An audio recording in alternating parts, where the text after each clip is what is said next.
और इसी के साथ चलिए अब खबरों में आगे बढ़ते हैं और देखते हैं 24 की चुनौती से जुड़ी हुई कुछ अन्य खबरें।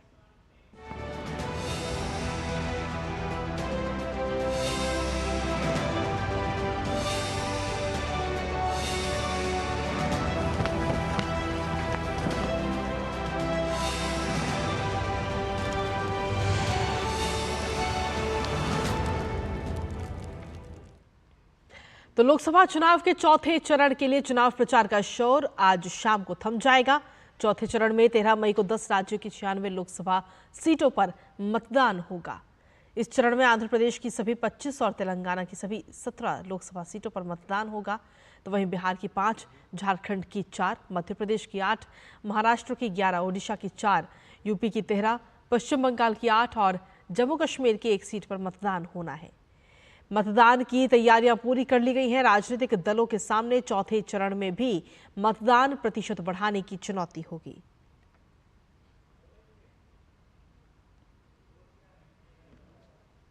और वहीं 400 पार के लक्ष्य को हासिल करने के लिए भाजपा के तमाम नेता एक के बाद एक चुनावी रैलियां कर रहे हैं। भाजपा के स्टार प्रचारकों में शुमार रक्षा मंत्री राजनाथ सिंह आज फर्रुखाबाद में रोड शो करने वाले हैं।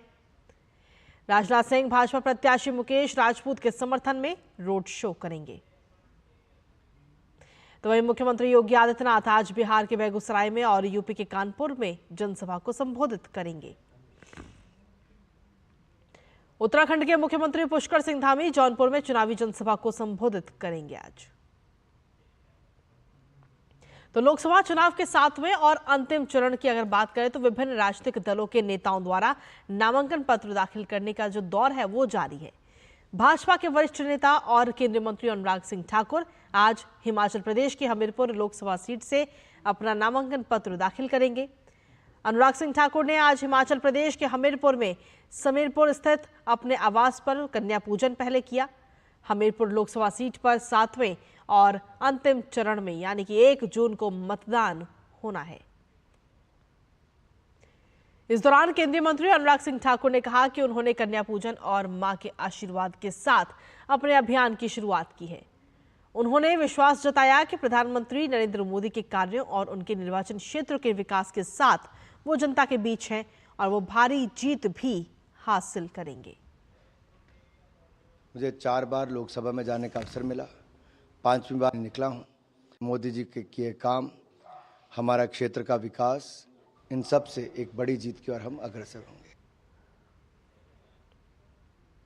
और चुनाव के बाकी बचे हुए चरणों के लिए विपक्ष ने भी अपनी पूरी ताकत इस वक्त झोंक दी है। कांग्रेस के स्टार प्रचारक राहुल गांधी आज आंध्र प्रदेश में अपने प्रत्याशियों के पक्ष में जनता से वोट की अपील करेंगे।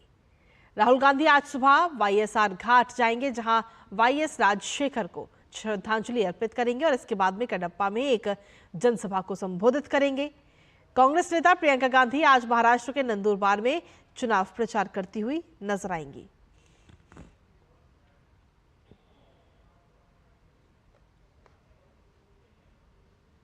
और वहीं झारखंड में चौथे चरण में 4 लोकसभा सीट खूंटी, लोहरदग्गा, सिंहभूम और पलामू में 13 मई को मतदान होना है। इस मतदान को लेकर सभी प्रशासनिक तैयारियां पूरी कर ली गई हैं और चुनावी तैयारियों पर हमारे वरिष्ठ संवाददाता दिवाकर कुमार ने झारखंड के मुख्य निर्वाचन पदाधिकारी के रवि कुमार से खास बातचीत की है। किस तरीके की तैयारियां हैं वहां पर लोकसभा चुनावों के चौथे चरण को लेकर, आइए सुनते हैं। 13 मई को झारखंड की 4 लोकसभा सीटें सिंहभूम, पलामू, लोहरदग्गा और खूंटी में मतदान होना है। मतदान को लेकर किस तरीके से तैयारियां की गई है, हमारे साथ बातचीत करने के लिए झारखंड के मुख्य निर्वाचन पदाधिकारी के रवि कुमार जी हैं। सर, किस तरीके से तैयारियां इस फेज को लेकर है? कि वही 4th फेज में हम लोग झारखंड का 4 पार्लियामेंट्री कॉन्स्टिट्यूंसी चुनाव में जा रहा है। उसमें पोलिंग में इसमें टोटल वो 64.58 लाख वोटर्स है। इसमें सभी बूथों पर मतदान करने के लिए सब तैयारी हो चुका है। उसमें सभी जगह पर वो बेसिक प्रोटोकॉल होती है, मतदाता पर्ची, वोटर्स गाइड, सब एक वोटर का हम लोग दे दिया उसमें। उसके साथ में वहाँ पर बेसिक कितना फैसिलिटी चाहिए, वो गर्मी का देखते हुए क्या व्यवस्था करना है, वो कमीशन का इंस्ट्रक्शन कितना है, वो सब कुछ पूरा कर लिया। निष्पक्ष और पारदर्शी चुनाव को लेकर और साथ ही साथ लोग निर्भीक होकर मतदान कर सकें, इसके लेकर क्या इंतजाम है? इसमें सुरक्षा का दृष्टिकोण से आपका एक फ्री एंड फेयर इलेक्शन कराने के लिए कितना भी फोर्स आवश्यकता है वो सब हम लोग को प्राप्त हो चुका है। जितने भी मतदान केंद्र हैं, बहुत ज़्यादा मतदान केंद्रों का आपने विजिट किया। इस फेज में कई नक्सल प्रभावित इलाके भी हैं जहां मतदान होना है, तो उसको लेकर जो इंतजाम है, तो क्या लोग निर्भीक और उनका डर खत्म हुआ है? बहुत वोटर है वो पहले बार अपने मताधिकार का प्रयोग करा, वहाँ पर सुरक्षा का सभी व्यवस्था हो गया। वो केवल वो इंटीरियर इलाका नहीं, बाकी सब जगह पर कितना व्यवस्था, सुरक्षा व्यवस्था सब तैयारी कर चुका है हम लोग। इसलिए मतदाता अपने निर्भय होकर इसी बार अपने मताधिकार का प्रयोग कर पाएंगे। तो हम बात कर रहे थे मुख्य निर्वाचन पदाधिकारी के रवि कुमार जी से। इन्होंने साफ तौर पर कहा कि चौथे चरण को लेकर झारखंड पूरी तरीके से तैयार है और जो तैयारियां होनी चाहिए उसकी मुकम्मल इंतजाम किए गए हैं। सुरक्षा बल से लेकर सारे इंतजाम कर लिए गए हैं ताकि मतदान केंद्रों पर किसी तरह की मतदाताओं को कोई परेशानी ना हो। अपने सहयोगी राज मनोहरन के साथ मैं दिवाकर कुमार, दूरदर्शन समाचार, रांची। और वहीं ओडिशा के बोलांगीर से भारतीय जनता पार्टी ने एक बार फिर से पूर्व राजघराने पर अपना भरोसा जताया है। राज्य की पटनागढ़ विधानसभा से जहां कनक वर्धन सिंह देव फिर से चुनावी मैदान में है, तो वहीं उनकी पत्नी और बोलांगीर सांसद संगीता कुमारी सिंह मोदी सरकार की रिपोर्ट कार्ड पर फिर से जीत हासिल करना चाहती हैं। डीडी न्यूज संवाददाता विशाल बैरिस्टो ने पटनागढ़ में संगीता कुमारी सिंह से खास बातचीत की है, आपको सुनाते हैं। मैं इस वक्त पटनागढ़ उड़ीसा में हूं और मेरे साथ है संगीता कुमारी सिंह देव, जो बीजेपी के कैंडिडेट हैं बुलांगीर कॉन्स्टिट्यूंसी से। संगीता जी, आपके कॉन्स्टिट्यूंसी में पीएम सभा करने भी जा रहे हैं, एक राज परिवार का कनेक्ट भी है, किस तरह से देखते हैं इस चुनाव को? प्रधानमंत्री जी स्वयं पधार रहे हैं और आपको तो मालूम है कि लोग कितने उत्साहित और वो एक्साइटेड हो जाते हैं। आपके साथ आपके पति भी विधानसभा के चुनाव लड़ रहे हैं, उनका भी लंबा पॉलिटिकल करियर रहा है, तो किस तरह से देखते हैं वो विधानसभा, आप लोकसभा, दोनों बीजेपी से? वो अपनी असेंबली, जो मेरे पार्लियामेंट क्षेत्र की एक असेंबली भी है, तो हम लोग कंबाइन करके जैसे बाकी एमएलएज लोग के साथ करते हैं। अच्छा, ये बताइए कि आपने कहा कि आप भी लगातार जीतती रही हैं, देव साहब भी जीतते रहे हैं, तो ऐसे में लोगों की एक्सपेक्टेशन बहुत हाई हो जाती है, तो इस बार क्या नया प्रॉमिस कर रहे हैं आप? देखिए, करने को बहुत है। बलांगीर डिस्ट्रिक्ट, देखिए मेरे निर्वाचन मंडली में 2 जिले हैं, सुबर्णपुर जिला और बलांगीर जिला, जिसमें से Balangir is an aspirational district, आकांक्षी जिला है और नीति आयोग से भी हमारे को extra funding and all by virtue of being an aspirational district आती है। और यहाँ तो करने को बहुत है, करने की इच्छा और शक्ति होनी पड़ी, और हमारे यहाँ कोई मेजर मिनरल एक्टिविटी नहीं है, तो यहाँ हमें we have to depend on agriculture. ये कृषि प्रधान जिला है, दोनों ही जिले, और हमें एग्रो बेस्ड इंडस्ट्री को इनकरेजमेंट देना है, रेलवे कनेक्टिविटी को बढ़ाना है, एजुकेशन मेरे लिए एक थ्रस्ट एरिया है। तो ये थी संगीता कुमारी सिंह देव, जिनका ये कहना है करने का बहुत कुछ है, सिंचाई, रोजगार और कृषि इनका फोकस रहेगा। कैमरामैन मनमोहन के साथ मैं विशाल बैरिस्टो, डीटी न्यूज, पटनागढ़, ओडिशा।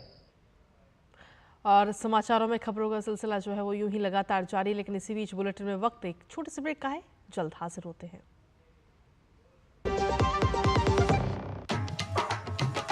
राम राम भाई साहब, चले क्या?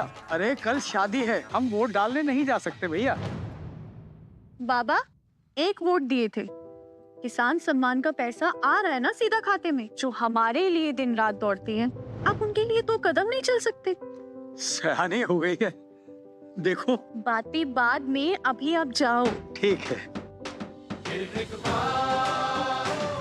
कमल का बटन दबाएं, भाजपा को जिताएं। और ब्रेक के बाद एक बार फिर से स्वागत है आप सभी का। लगातार हम बात करें लोकसभा चुनावों से जुड़ी हुई तमाम खबरों की, और इसी कड़ी में अब बात करेंगे चर्चित लोकसभा सीट की।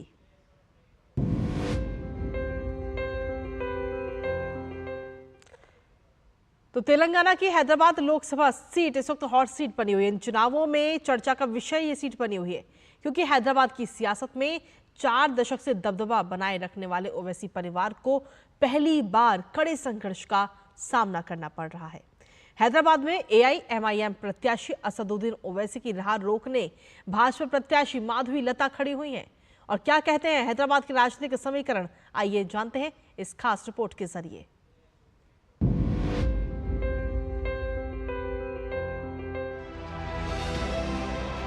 तेलंगाना की हैदराबाद लोकसभा सीट एक ऐसी सीट है जिस पर AIMIM का कई सालों से दबदबा देखने को मिला है।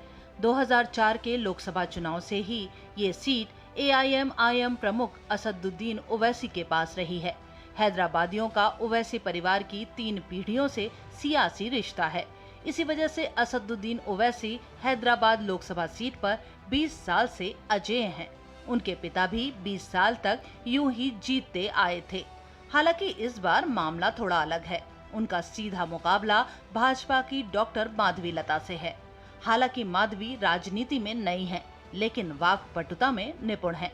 ताजा चुनौतियां ओवैसी भी समझ रहे हैं, तभी समर्थकों का उत्साह बरकरार रखने के लिए गली गली प्रचार के दौरान अपने पक्ष में चुनावी माहौल करने में लगे हुए हैं। हरा नहीं सके, हर बार वो हार रहे हैं 40 साल से, इस बार भी हारेंगे इंशाल्लाह। इलेक्शन है, पार्टी से मुकाबला होगा, जो भी कैंडिडेट होगा उससे मुकाबला होगा, तो हम मुकाबला करेंगे। इलेक्शन चाहे कोई भी इलेक्शन हो, इलेक्शन होता है।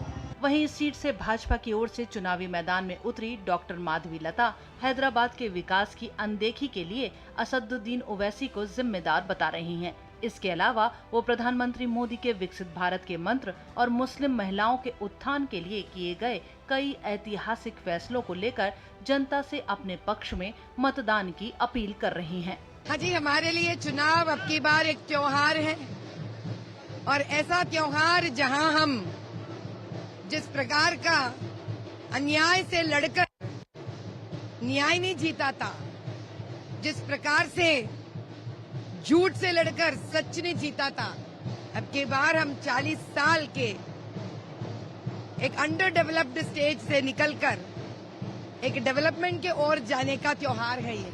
अब बात करें हैदराबाद संसदीय क्षेत्र के सियासी समीकरण की, तो इस सीट के अंतर्गत 7 विधानसभा सीटें आती हैं, जिसमें मलकपेट, कारवां, गोशा महल, चारमीनार, चंद्रयान गुट्टा, याकूतपुरा और बहादुरपुरा शामिल है। वहीं लोकसभा चुनाव के इतिहास पर नजर डाली जाए तो इस सीट पर साल 1952 में कांग्रेस के अहमद मोहीउद्दीन ने जीत दर्ज की थी। वहीं 1957 के चुनाव में कांग्रेस के विनायक राव कोरटकर यहां से सांसद चुने गए थे।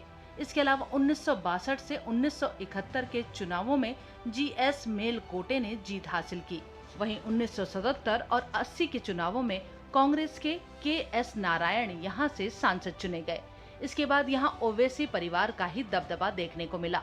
सुल्तान सलाहुद्दीन ओवैसी यहां से लगातार 6 बार सांसद चुने गए। सुल्तान सलाहुद्दीन ओवैसी ने 1984 से लेकर 1999 तक इस सीट पर अपना कब्जा बरकरार रखा। वहीं 2004 से 2019 तक इस सीट पर AIMIM प्रमुख असदुद्दीन ओवैसी ने जीत हासिल की है। अब ऐसे में ये देखना दिलचस्प होगा कि क्या ओवैसी लगातार 5वीं बार सांसद बनेंगे या माधवी लता उन्हें हराकर इस सीट पर पहली बार कमल खिलाएंगी। हैदराबाद से रीमा पराशर की रिपोर्ट, DD न्यूज।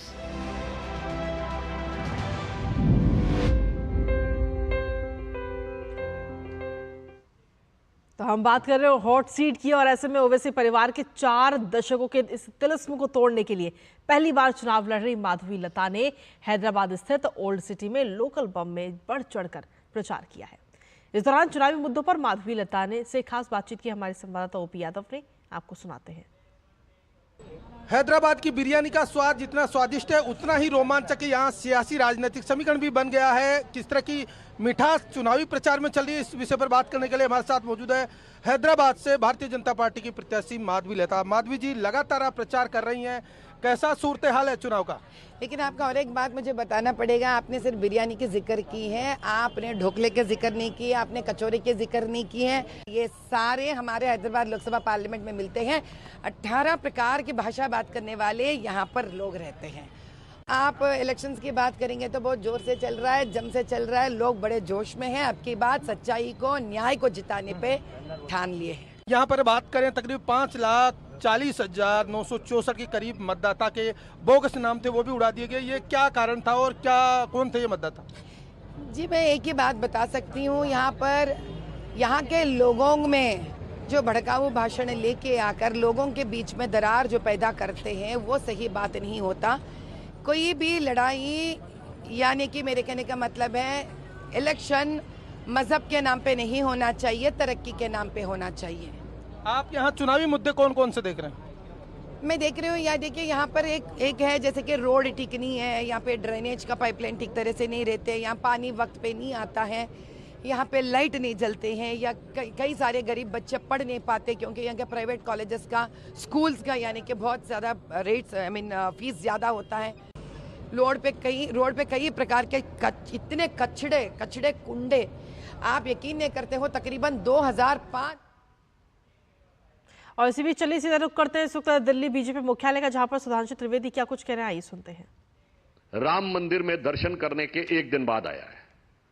मैं कांग्रेस पार्टी और इंडी गठबंधन से पूछना चाहता हूं कि आप इस प्रकार से देश की प्रथम नागरिक और समस्त शेड्यूल्ड ट्राइब समाज, आदिवासी समाज का इतना घोर अपमान करने पर क्यों आमादा है? यह सीधा सीधा भारत के एससी और एसटी समाज का घनघोर अपमान है और कांग्रेस के मन के अंदर का जो द्वेष भाव है, जो असली भाव है, वह उभर कर क्रमशः सामने आ रहा है। और यह बात मैं इसलिए भी कह रहा हूं, मैं कांग्रेस को याद दिला देना चाहता हूं कि उन्होंने फिर यह कहा धर्माचार्यों और शंकराचार्यों को लेकर, तो कांग्रेस को याद दिला देना चाहता हूं, जब श्री राम जन्मभूमि आंदोलन की शुरुआत हुई तो 1989 के प्रयाग के महाकुंभ में धर्म संसद हुई थी और देश के सभी धर्माचार्यों ने एक स्वर में इसका समर्थन किया था। कांग्रेस तब भी इसके विरोध में थी। 9 नवंबर 1989 को श्री राम जन्मभूमि का शिलान्यास हुआ तो जो 4 ईंटें रखी जाती हैं, उससे पहली ईंट बिहार के कामेश्वर चौपाल जी के द्वारा रखी गई थी, जो आपके हिसाब से तथा कथित निम्न जाति के थे, अनुसूचित जाति के थे। हम तो किसी को ऊंचा और नीचा नहीं मानते, तब भी कांग्रेस ने विरोध किया था। 2019 में जब जजमेंट आया तब भी कांग्रेस ने विरोध किया। जब 2024 में इसी वर्ष 22 जनवरी को श्री राम जन्मभूमि का उद्घाटन हुआ, प्रधानमंत्री श्री नरेंद्र मोदी उसमें मुख्य भूमिका में थे, जो स्वयं ओबीसी समाज से आते हैं, तो उसका भी विरोध किया। और आज जब देश की महामहिम राष्ट्रपति जो शेड्यूल्ड ट्राइब समाज से आती हैं, आदिवासी समाज से आती हैं, उनके जाने के बाद विरोध, यह बहुत साफ दर्शाता है कि कांग्रेस के मन में राम मंदिर तो एक बहाना है, उनको अपने मन के अंदर एससी, एसटी और ओबीसी समाज के लिए जो असली में हिकारत है, उसे सामने लाना है। अब आप ये बताइए कि मात्र मैं ये भी बताना चाहता हूं, जो आज बहुत धर्म की बात करते हैं, यदि हमारे विचार परिवार के लोग नहीं होते तो अनुसूचित जनजाति का पूरा समाज को आप लोगों ने तो कन्वर्जन की ताकतों के हाथ में छोड़ दिया था। आज उनका स्वाभिमान, उनकी संस्कृति की रक्षा करने के लिए भारतीय जनता पार्टी और विचार परिवार के संगठनों ने महत्वपूर्ण भूमिका निभाई है। और यह बयान अचानक नहीं आया है। कुछ दिन पहले इंडी गठबंधन के एक प्रमुख नेता, समाजवादी पार्टी के बहुत वरिष्ठ नेता रामगोपाल यादव जी ने बेकार शब्द का प्रयोग किया, तो फिर इनके साथ समंदर पार बैठे हुए गुरु जी ने डेमोक्रेसी पे संकट आया हुआ है, राम मंदिर और रामनवमी की वजह से यह शब्द प्रयोग किया, और अब नाना पटोले ने राम मंदिर के शुद्धिकरण की बात की। तो राम मंदिर को लेकर के कांग्रेस का जो द्वेष भाव है वो निकलकर सामने आ रहा है, ऐसा कहना है भारतीय जनता पार्टी के प्रवक्ता सुधांशु त्रिवेदी का। उन्होंने सीधे तौर पर कहा कि कांग्रेस ने शुरुआत से ही राम मंदिर का विरोध किया है और हाल ही में जब 22 जनवरी को राम मंदिर का उद्घाटन हुआ तब भी कांग्रेस उसमें शामिल नहीं हुई और उल्टा विरोध कहीं ना कहीं किया गया है। खबरों का सिलसिला लगातार जारी, फिलहाल वक्त एक छोटे से ब्रेक का, बने रहिए हमारे साथ। बेटा कहता है पापा बीमा ले लिया होता तो आज हो जाता ऑपरेशन। अब हमें कौन बीमा देगा 70 के बाद? तुम लोगों ने सुना नहीं, 70 साल से ऊपर के सभी वरिष्ठ नागरिकों को 5 लाख तक का इलाज मुफ्त में मिल गया, समझो। बस वोट के दिन पोलिंग बूथ पे जाओ और कमल का बटन दबाओ, मोदी को फिर से लाओ। कमल का बटन दबाएं, भाजपा को जिताएं। और ब्रेक के बाद एक बार फिर से स्वागत आप सभी का। खबरों में बढ़ेंगे आगे, जहां भारत और फ्रांस के बीच संयुक्त सैन्य अभ्यास का 7वां संस्करण 13 से 26 मई तक मेघालय उमरोई में आयोजित किया जाएगा। अभ्यास का उद्देश्य उप पारंपरिक परिदृश्य में मल्टी डोमेन ऑपरेशन करने के लिए दोनों पक्षों की संयुक्त सैन्य क्षमता को बढ़ाना है। भारतीय सेना के अनुसार संयुक्त अभ्यास से दोनों देशों के सशस्त्र बलों के बीच इंटरऑपरेबिलिटी, मित्रता और सौहार्द के विकास में मदद मिलेगी। और दुनिया के प्रतिष्ठित फिल्म समारोह में से एक 77वां कान फिल्म महोत्सव 14 मई से 25 मई को दक्षिण फ्रांस में आयोजित किया जा रहा है। भारतीय सिनेमा के लिए भी ये काफी ऐतिहासिक होगा, क्योंकि देश की फिल्मों की एक विविध श्रृंखला वैश्विक मंच पर धूम मचाने वाली है। आइए देखते हैं ये खास रिपोर्ट। इस बार कान फिल्म फेस्टिवल भारत के लिए खास होने वाला है। 14 से 25 मई तक फ्रांस में आयोजित होने वाले 77वें कान फिल्म फेस्टिवल में खास तौर पर भारत पर्व का आयोजन होगा। कान में भारतीय फिल्म इंडस्ट्री के सदस्य देश की क्रिएटिव इकोनॉमी को दुनिया के सामने पेश करने का काम करेंगे। ये पहली बार होगा जब देश कान फिल्म महोत्सव में भारत पर्व का आयोजन करेगा। इस दौरान गोवा में आयोजित होने वाले 55वें भारत अंतर्राष्ट्रीय फिल्म महोत्सव के आधिकारिक पोस्टर और ट्रेलर का अनावरण किया जाएगा। 108 विलेज इंटरनेशनल रिवेरा में भारत पवेलियन का उद्घाटन 15 मई को प्रतिष्ठित फिल्मी हस्तियों की उपस्थिति में किया जाएगा। भारत पवेलियन का नाम इस वर्ष की थीम क्रिएटिव इन इंडिया को चित्रित करने के लिए सूत्रधार रखा गया है। पायल कपाड़िया की all we imagine as light दर्शकों को आकर्षित करने और प्रतिष्ठित फिल्म पाल्म डी ओर के लिए प्रतिस्पर्धा करने के लिए तैयार है।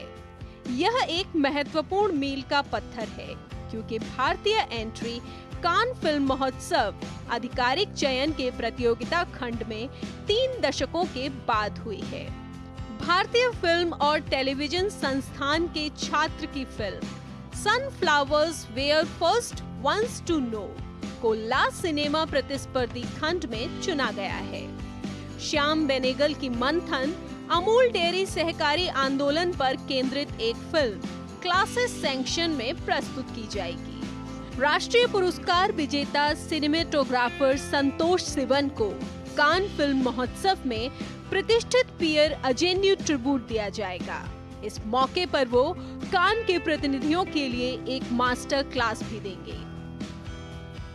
कान फिल्म महोत्सव और मार्कशीट फिल्म में भारत की भागीदारी देश के विविध और जीवन से परिपूर्ण फिल्म उद्योग और वैश्विक सिनेमा समुदाय के साथ इसकी बढ़ती जुड़ाव को रेखांकित करती है। प्रत्येक महोत्सव भारतीय फिल्म निर्माताओं को अपनी प्रतिभा दिखाने, वैश्विक दर्शकों के साथ जुड़ने और विश्व सिनेमा के समृद्ध चित्रों में योगदान करने का एक अनूठा अवसर प्रदान करती है। Shyama Mishra, DD news, Mumbai. और इसी के साथ फिलहाल समाचारों में इतना ही। बाकी देश दुनिया की तमाम खबरों के लिए बने रहिए डीडी न्यूज़ के साथ। मुझे और हमारी पूरी टीम को दीजिए अनुमति। नमस्कार।